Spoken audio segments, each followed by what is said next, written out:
Well, just 55 days to go until Election Day. Hillary Clinton heads back on the campaign trail tomorrow after taking a couple days off to recover from pneumonia following that incident on Sunday at the 9/11 memorial in New York. Question is, are Democrats buying Hillary's explanation for her health status? Here to debate, Democratic pollster Chuck Roga and Republican pollster and Washington Examiner columnist Kristen Solstice Anderson. Great to see you both. Chuck, first to you. Nobody goes from collapsing from pneumonia to walking unassisted in a sprightly way on the sidewalk an hour and a half later. That's just not actually what happens in real life. I don't know what is happening, but how nervous are Democrats when they watch this and they know that there's some explanation that we're not hearing? I think that all Democrats probably do not want to see their nominee ever stumble, whether it's on a sidewalk or in polls. What the latest polling that we've been doing has been showing that Donald Trump is underperforming with like college-educated suburban voters, and she's pretty solid with Democrats, but there's this sliver of undecideds, or people I would call that aren't undecided but uncomfortable. I call them an uncomfortable voter for Hillary Clinton or for Donald Trump, and they're trying to make up their decisions.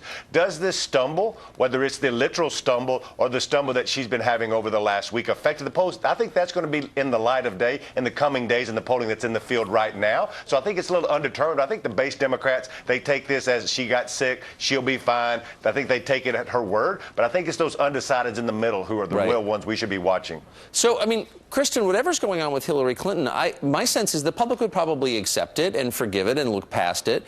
It's her impulse to lie about everything that creates this ominous feeling about this story. You feel like you don't really know what's happening. It's counterproductive. It hurts her, and she does it anyway. Why does she do that? I think this is just part of the Clinton norm, to take something where it's probably not that bad, and then the cover-up kind of makes it worse. It makes it a story that has far more legs to it. I don't think that Democrats themselves will necessarily be too concerned over, perhaps concerned for her health, hoping that she gets better. But generally, we see people break into their partisan camps when stuff like this happens, where people of the opposing party assume the worst. People sort of circle the wagons around their own party and say, no, no, no, she's fine. Everything's going to be great. But to Chuck's point, you know, you've got these undecided voters. And right now, there are a lot of voters who say they're anxious about the idea of both of these candidates being president.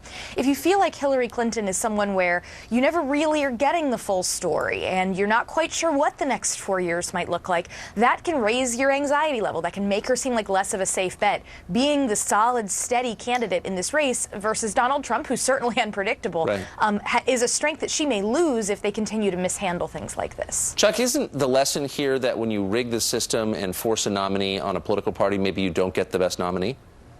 Well, I think there was a very heated debate on both sides of this, and I think that's exactly what you're talking about, Carlson. There's a lot of people within the base of both parties that we see in lots of polling who want to make sure that their voice is heard, and that anxiety's there, right? And we shouldn't have a race to the bottom on turnout. We should have a race to the top and encouraging more people to participate. With the angst in the American public and them really not feeling the recovery of the economics over the last few years, there's a lot of people looking for an outlet, and I don't think they see either one of these guys at a certain level being that. So anytime one of them have a slip-up or a slip itself, then you see that step back. I wish we had more time. I'm being told we don't. Thanks a lot for joining us both so early. Appreciate it. Good to see you.